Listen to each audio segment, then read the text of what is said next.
Bonjour à tous, bienvenue dans cette nouvelle vidéo où on va voir comment dans GeoGebra, dans la version 3D de GeoGebra, on peut dessiner ici des pavés dans l'espace, pavés droits, appelés aussi parallélépipède rectangle.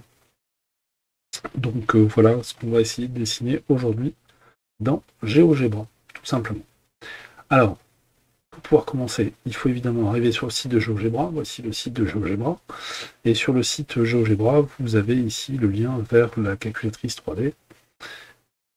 Générer une figure vide de GeoGebra. Alors une figure vide de GeoGebra, pour bouger dans la figure, vous pouvez utiliser votre souris. Avec la molette de la souris, avancer, reculer pour zoomer, ce qui va être pratique parfois. Et puis surtout, en laissant appuyer le clic droit de votre souris, eh bien vous pouvez tourner.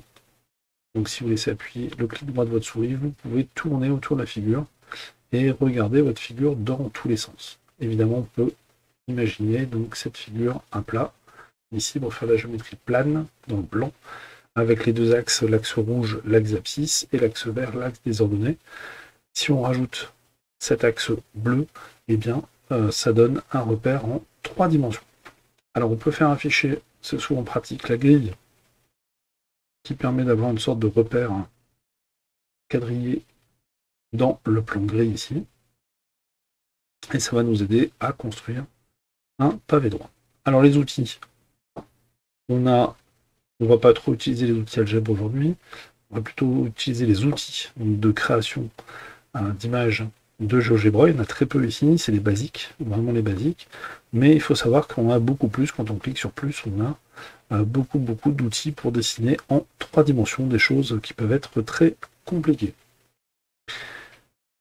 On va dessiner la base d'un pavé droit, donc cette base va correspondre à un rectangle. On va donc plutôt se passer au-dessus comme ça du repère pour dessiner un rectangle grâce au quadrillage ici. Alors on va choisir un rectangle. Alors on va toujours commencer par mettre son point ici sur l'origine du repère. C'est plus pratique pour dessiner sur GeoGebra. Et puis on va choisir aujourd'hui un rectangle qui fait 7 de longueur sur 5 de largeur. Et on va comme ça cliquer. De toute façon votre souris elle va venir se coller aux intersections du quadrillage pour dessiner un beau rectangle de 5 de largeur sur 7 de longueur. On a ici notre base du pavé droit. Ensuite, nous allons placer un point sur cet axe des hauteurs ici. On va choisir aujourd'hui un pavé droit qui est de hauteur de 3, par exemple, ici. Et donc, GeoGebra me place un point E sur cet axe des hauteurs. On voit qu'il est en hauteur par rapport à la base que j'ai dessinée. On va utiliser ensuite un outil qui s'appelle Prisme. Alors, vous verrez dans une autre vidéo sur ma chaîne YouTube ce que c'est qu'un prisme. Je vous la mets en lien en ce moment sur cette première vidéo. On n'a pas d'outil pavé droit pour dessiner un pavé droit sur GeoGebra. On va utiliser l'outil prisme, parce qu'un pavé droit c'est aussi un prisme. Et donc on va cliquer sur prisme et il nous dit sélectionner un polygone pour la base, puis sélectionner ou créer le premier point du couvercle. Alors, on va cliquer une première fois sur la base. Voilà. Il va commencer à nous créer un pavé droit, mais on va coller ce pavé droit au point E qui est ici, pour faire apparaître notre pavé en quelques secondes. Et voilà, on a fait apparaître un pavé droit que l'on peut bouger avec le clic droit de la souris pour regarder toutes les faces. Alors, toutes ces faces sont évidemment rectangulaires pour que ça donne bien un parallélépipède rectangle. Si évidemment, et c'est ça qui est fort dans GeoGebra, vous vous êtes trompé et que vous voulez modifier les dimensions de ce pavé, vous pouvez, on peut lui mettre 4 de hauteur par exemple, on peut lui mettre 5 de hauteur, on peut lui mettre 2 de hauteur, etc. On peut modifier ainsi notre pavé. Alors évidemment, si on veut modifier la base, on peut aussi, par exemple, mettre une longueur de 5 ici, une longueur de 5 ici. On peut mettre une hauteur de 5, comme ça toutes les dimensions font 5. Et d'ailleurs, ça nous rappelle qu'un cube dont toutes les arêtes sont égales, eh bien, est aussi un pavé droit. On va revenir à notre pavé de départ, donc avec 7 de longueur et 3 de hauteur. Voilà.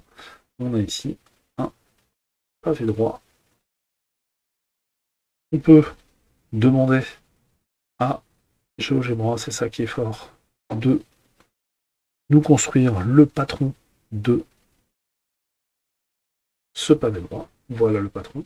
Donc j'ai cliqué sur patron, j'ai cliqué sur pavé droit. Et on peut, à la souris, bouger ce patron. Oups.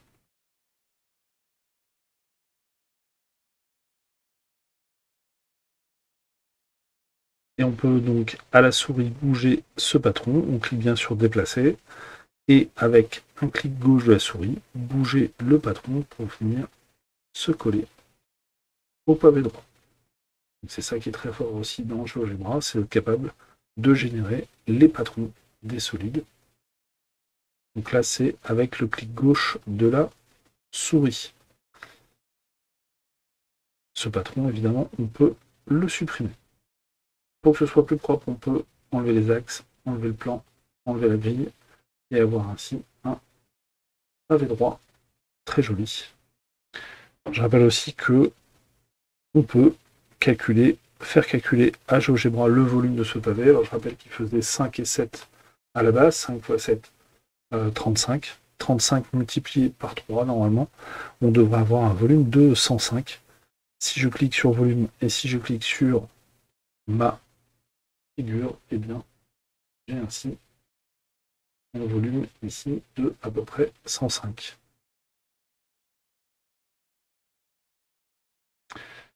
Voilà, j'espère que cette vidéo vous aura plu. Évidemment, il y a d'autres vidéos pour construire d'autres figures en 3 dimensions dans GeoGebra. Il y a une playlist spéciale sur ma chaîne. Je vous la mets en lien à la fin de cette vidéo. J'espère qu'elle vous aura plu. N'hésitez pas à me mettre des commentaires.